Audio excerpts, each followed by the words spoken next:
Perkenalkan, nama saya adalah Putra Pratama dan saya akan melakukan presentasi pengantar sosial ekonomi perikanan oleh Ibu Nurul Ovia Oktawati. Baik. Yang pertama ada pengantar, keterlibatan sosial ekonomi pada usaha perikanan diperlukan karena pada dasarnya usaha perikanan bertujuan untuk mensejahterakan pelaku usaha perikanan yaitu nelayan dan petani ikan. Pada dasarnya terdapat 3 prinsip utama dalam pengelolaan sumber daya perairan ditinjau dari sosial ekonomi, yaitu pemeranan, pelestarian, dan daya guna ekonomi. Prinsip pemerataan antara pelaku aktivitas usaha di bidang perikanan dan mensejahterakan masyarakat lain merupakan masalah yang paling sulit diwujudkan, namun tetap harus diupayakan dan dijalankan dengan cara-cara yang bertanggung jawab. Prinsip daya guna ekonomi dalam pengelolaan sumber daya perikanan tetap mengacu pada prinsip ekonomi. Tujuan ini merupakan wujud keinginan menekan biaya serendah mungkin, yaitu biaya yang diperlukan dalam teknologi yang terbaik dalam pengelolaan sumber daya hayati perikanan. Prinsip pelestarian dapat diartikan sebagai upaya memaksimumkan produktivitas fisik jangka panjang suatu persediaan atau stok. Upaya yang dapat dilakukan antara lain menentukan kuota tahunan-tahunan dan menutup usaha-usaha yang telah memenuhi kuota tahunan, pembatasan peralatan, penutupan wilayah dalam jangka waktu tertentu, pembatasan ukuran, dan lain-lain. Karena sumber daya perikanan bersifat common property, artinya bahwa sumber daya di mana keikutsertaan dalam penggunaan adalah bebas dan terbuka untuk sekelompok pemakai atau calon pemakai. Status milik bersama tersebut bahwa akibat yang dimaksud meliputi dua hal, yaitu terdapat kecenderungan untuk sumber daya itu secara fisik tidak ada seorang lain pun mempunyai ikhtiar untuk membatasi tangkapan dan mendapatkan di kemudian hari, karena apapun yang disisakannya di laut untuk esok hari yang diambil oleh orang lain. Lingkup kajian sosial ekonomi perikanan menyangkut kemasyarakatan individu nelayan atau petani ikan. Kajiannya meliputi sistem masyarakat, sosial sistem, tata nilai, dan interdependensi terhadap masyarakat lain. Komunitas nelayan atau petani ikan, misalnya keadaan sosial budaya nelayan. Yang kedua, kelembagaan perikanan. Kajiannya meliputi kelembagaan dalam masyarakat nelayan atau petani ikan. Terus yang kedua, ada kelembagaan dapat diartikan sebagai sistem pengambilan keputusan yang berhubungan dengan masukan-masukan atau keluaran-keluaran dan sekelompok keputusan yang dibuat oleh sektor-sektor ekonomi, perorangan, perusahaan, industri, dan lain-lain. Pengukuran bagi studi kelembagaan biasanya mengacu pada keterlibatan masyarakat dalam kelembagaan aktivitas kelembagaan peranan kelembagaan dalam masyarakat itu sendiri. Ekonomi yang menyangkut kajian ekonomi rumah tangga, nelayan, dan petani ikan, perusahaan perikanan dan industri lainnya, dan ekonomi lingkungan di wilayah perikanan. Manfaat kajian sosial ekonomi perikanan memberikan ruang lingkup yang lebih luas pada bidang perikanan yang tidak hanya lebih luas pada bidang perikanan, tidak hanya bidang teknik tapi juga bidang masyarakat dan ekonomi. Memberikan rekomendasi tentang kelayakan usaha perikanan komersial yang akan dimulai pada suatu awal usaha. Memberikan pertimbangan ekonomi terhadap usaha perikanan yang komersial, baik usaha skala kecil atau usaha. Lalu ada prospek sosial ekonomi perikanan. Dengan mempertimbangkan manfaat kajian sosial ekonomi perikanan yang sangat banyak, jelas prospek sosial ekonomi perikanan di masa datang akan lebih baik. Hal ini dikarenakan banyak institusi pemerintahan swasta, NGO, atau LSM yang membutuhkan ahli di bidang sosial perikanan. Lalu ada definisi permintaan. Masyarakat cenderung memiliki keinginan wants yang tidak terbatas. Keinginan tersebut menjadi dalam bentuk permintaan atau demand. Permintaan adalah kesanggupan pembeli untuk membeli berbagai jumlah produk pada berbagai tingkat harga dalam waktu tertentu. Hukum permintaan. Hukum permintaan menggunakan bahwa semakin tinggi harga suatu produk akan menyebabkan penurunannya jumlah permintaan produk tersebut, atau semakin rendah harga suatu produk akan menyebabkan meningkatnya jumlah permintaan produk tersebut. Faktor yang mempengaruhi permintaan, yang pertama harga barang itu sendiri, yang kedua harga barang lain, barang substitusi dan komplementer. 3. Pendapatan rata-rata masyarakat. 4. Selera masyarakat. 5. Jumlah penduduk. 6. Ramalan perekonomian masa yang akan datang. Secara analisis ekonomi, permintaan terhadap barang dan jasa dipengaruhi oleh harga barang atau jasa itu sendiri. Ketentuan faktor lain dianggap secara konstan ceteris paribus. Kurva permintaan. Hukum permintaan menyatakan bahwa bila harga naik, maka jumlah permintaan akan turun dan sebaliknya. Untuk menggambarkan kurva, permintaan digunakan sebagai tolak ukur dan harga, sedangkan faktor-faktor lain dianggap konstan, stres, dan variabel.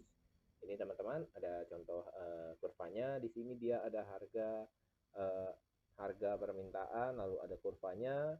Baru kita lanjut fungsi kurva permintaan itu sendiri. Jadi fungsi kurva permintaan mempunyai persamaan sebagai berikut. Ini merupakan rumusnya QD sama dengan A kurang BP. Keterangannya P adalah harga produk, QD adalah jumlah produk yang diminta, A konstanta, B koefisien.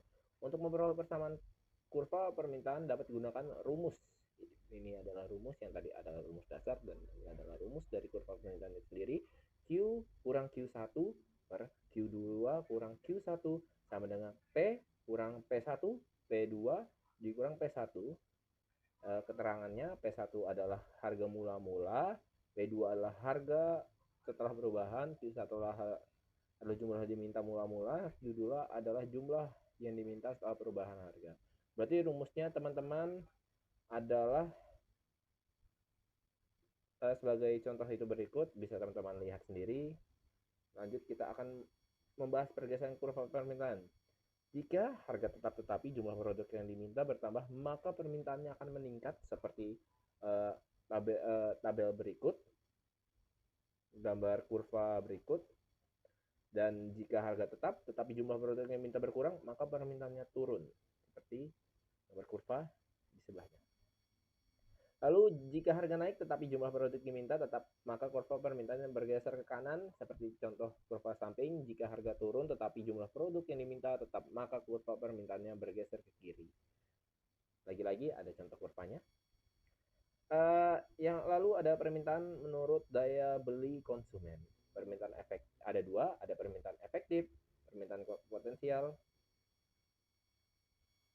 Lalu ada permintaan menurut jumlah konsumen, ada dua lagi, permintaan individual, permintaan dari masing-masing orang terhadap suatu barang. Lalu ada permintaan pasar, permintaan yang dilakukan masyarakat pada umumnya. Terus harga barang-barang lain. Permintaan suatu barang dapat dipengaruhi oleh harga-harga barang lain yang berkaitan, khusus barang substitusi dan komplementer.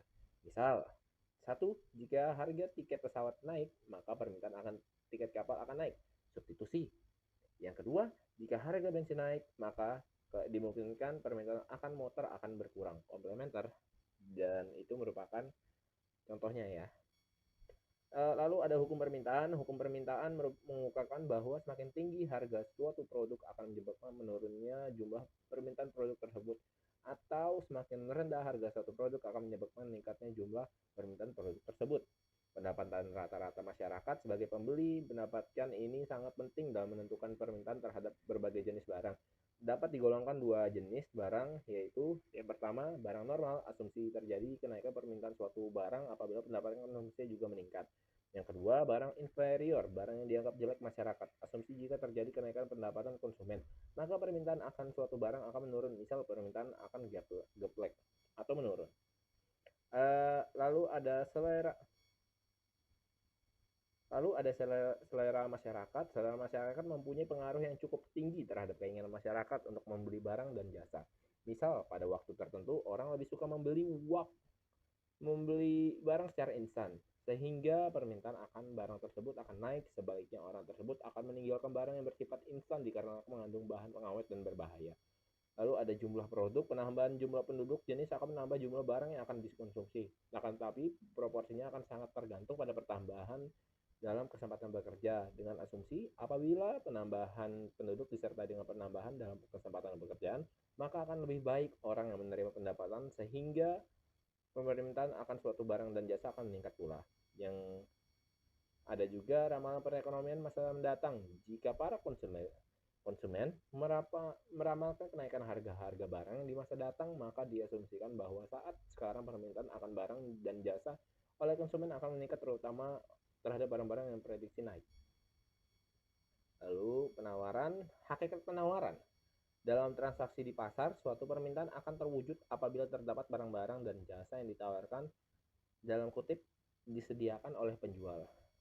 Penawaran, jumlah barang ditawarkan produsen pada berbagai tingkat harga selama satu periode tertentu.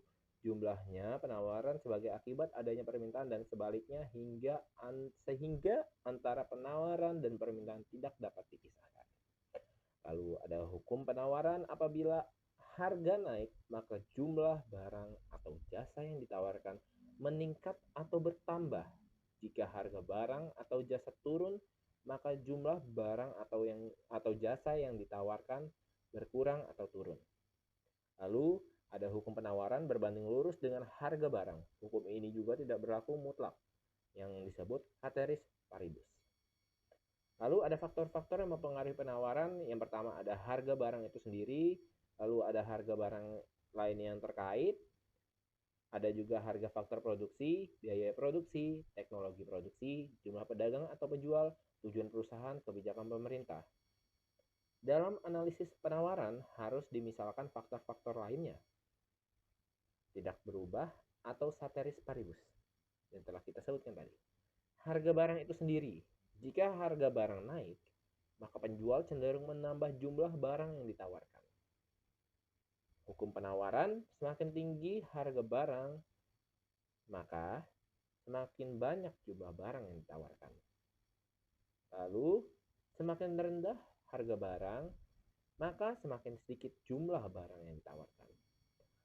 Harga barang yang lain yang terkait, bila harga barang substitusi naik, maka penawaran suatu barang akan bertambah dan sebaliknya. Harga barang X naik, maka konsumen pembeli barang Y substitusi barang X, maka permintaan barang Y naik, maka mendorong produsen meningkat hasil produksinya, lalu penawaran barang Y meningkat. Bila harga barang konsumen naik, maka penawaran suatu barang akan berkurang atau sebaliknya. Harga faktor produksi. Faktor produksi sama dengan tingkat upah, bahan baku, tingkat bunga modal. Lalu bila harga faktor produksi naik, maka perusahaan memproduksi output lebih sedikit dengan jumlah anggaran tetap. Lalu laba perusahaan berkurang sehingga tidak menarik, maka pengusaha akan pindah ke industri lain. Lalu penawaran barang-barang berkurang. Biaya produksi. Faktor produksi naik, lalu biaya produksi naik, diikuti produsen mengurangi hasil produksi, dan terakhir penawaran barang berkurang. Teknologi produksi. Kemajuan teknologi akan mengurangi biaya produksi, lalu akan meningkatkan penawaran barang meningkat. Yang lalu ada kemajuan teknologi menimbulkan efek produksi dapat ditambah lebih cepat, lalu ada biaya produksi semakin murah. Lalu ada jumlah pedagang atau penjual, jumlah pedagang bertambah maka penawaran barang bertambah dan sebaliknya. Tujuan perusahaan. Bila tujuan perusahaan memaksimumkan keuntungan, perusahaan tidak memanfaatkan kapasitas perusahaannya secara maksimal, tapi menggunakan pada tingkat produksi yang memberikan keuntungan maksimum. Bila tujuan perusahaan memaksimumkan hasil produksinya, penawaran barang tersebut bertambah. Kebijakan pemerintah. Kebijakan pemerintah dapat mempengaruhi penawaran suatu barang. Fungsi penawaran adalah penawaran dinyatakan dalam hubungan sistematis dalam faktor-faktor yang mempengaruhi tingkat penawaran. Variabel yang tidak terbatas, dependent variable, karena besar nilai ditentukan oleh variabel-variabel lainnya. Lalu ada faktor yang mempengaruhi penawaran, variabel bebas, independent variable. Seperti contoh di bawah ini, ada tanda plus dan tanda minus pada fungsi penawaran menunjukkan pengaruh masing-masing variabel bebas terhadap penawar barang X. SX sama dengan penawaran barang X, PX harga barang X, PY harga barang Y, substitusi atau komplementer antara dua itu, PI harga faktor produksi, C sama dengan biaya produksi, TEK sama dengan teknologi produksi, PET adalah jumlah pedagang penjual, TUJ adalah tujuan perusahaan, KEBIJ sama dengan kebijakan pemerintah. Itu merupakan singkatan-singkatan dari rumus ini ya teman-teman ya.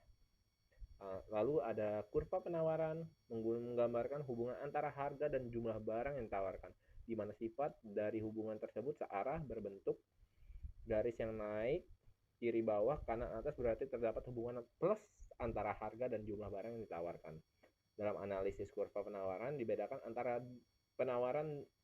dua penawaran dan jumlah barang yang ditawarkan. Penawaran sendiri sama dengan keseluruhan dari kurva penawaran, sedangkan jumlah barang yang ditawarkan maka jumlah barang yang ditawarkan pada suatu tingkat harga tertentu. Bila terjadi perubahan harga, maka perubahan jumlah barang yang ditawarkan akan menjadi pergerakan sepanjang kurva penawaran, movement along supply curve. Bila terjadi perubahan faktor non harga ya, ceteris paribus yang tadi kita singgung di awal tadi, maka kurva penawaran bergeser ke kiri atau ke kanan. Bergeser atau kanan, maka jumlah barang yang ditawarkan lebih banyak pada harga yang sama. Jika bergeser ke kiri, maka jumlah barang yang ditawarkan lebih sedikit pada harga yang tetap. Lalu pergeseran kurva penawaran sama dengan perubahan penawaran yang berarti perubahan meningkat atau perubahan menurun. Antara kedua itu bisa dua-duanya. Tidak. Bisa salah satunya. Yang pertama, penawaran meningkat pada tingkat harga tertentu, maka jumlah barang yang ditawarkan bertambah. Pada yang kedua, pada jumlah tertentu dari barang akan ditawarkan dengan harga lebih rendah dari sebelumnya. Penawaran menurun pada tingkat harga tertentu, sampai maka jumlah barang ditawarkan berkurang pada jumlah tertentu dari barang yang ditawarkan dengan harga lebih tinggi dari sebelumnya. Kasus pengecualian, kurva penawaran tenaga kerja. Kurva penawaran tenaga kerja yang berbentuk melengkung dan membalik ke arah berlawanan. Backward bending supply curve. Berbentuk kurva mempunyai kemiringan negatif. Kurva penawaran tenaga kerja dalam masyarakat miskin maka mempunyai sudut kemiringan slope atau negatif. Ini merupakan kurva-kurvanya. Yang pertama ada kurva penawaran tenaga kerja pada TK upah W. Maka pekerja merasa seluruh waktu digunakan untuk bekerja, maka mengurangi jam kerja backward bending labor supply. Yang kedua ada kurva penawaran tenaga kerja dalam masyarakat miskin. Beberapa faktor yang berkaitan dengan perubahan produksi perikanan. Yang pertama perubahan harga naik, maka konsumsi produk tersebut berkurang, maka jumlah produk yang ditawarkan bertambah, lalu terjadi pertambahan produk yang tidak segar. Yang kedua harga turun, sama dengan permintaan naik dan jumlah produk yang ditawarkan berkurang. Lalu ada kondisi cuaca menyebabkan perubahan pada hasil persatuan luas pemeliharaan atau penangkapan. Lalu ada biaya produksi naik, maka nelayan atau petani mengalihkan usahanya. Kemungkinan kenaikan permintaan, kenaikan harga akibat rendahnya hasil produksi biasanya bersifat sementara. Lalu ada kenaikan harga akibat permintaan meningkat dapat bersifat permanen, maka dari itu produsen dapat meningkatkan produksi dalam jangka waktu panjang. Lalu ada subsidi dan dorongan pemerintahan membantu tingkat penjaminan harga dan kemantapan harga, menetapkan produksi. Lalu ada penawaran hasil perikanan, berbeda dengan penawaran hasil industri pabrik. Teman-teman bisa lihat di sini ada penawaran hasil produksi, hasil industri, ada penawaran dapat diperbesar, yang penawaran hasil perikanan penawaran tidak dapat ditambah atau dikurangi dengan cepat. Yang kedua ada penawaran produksi dapat memperkecil biaya per unit. Lalu penawaran hasil perikanan meningkatkan produksi, meningkatkan biaya per unit. Lalu ada sebagainya. Dan itu saja teman-teman. Terima kasih sudah menyimak video saya mengenai sosial ekonomi perikanan. Mudah-mudahan teman-teman suka. Saya tutup. Assalamualaikum warahmatullahi wabarakatuh. Dadah.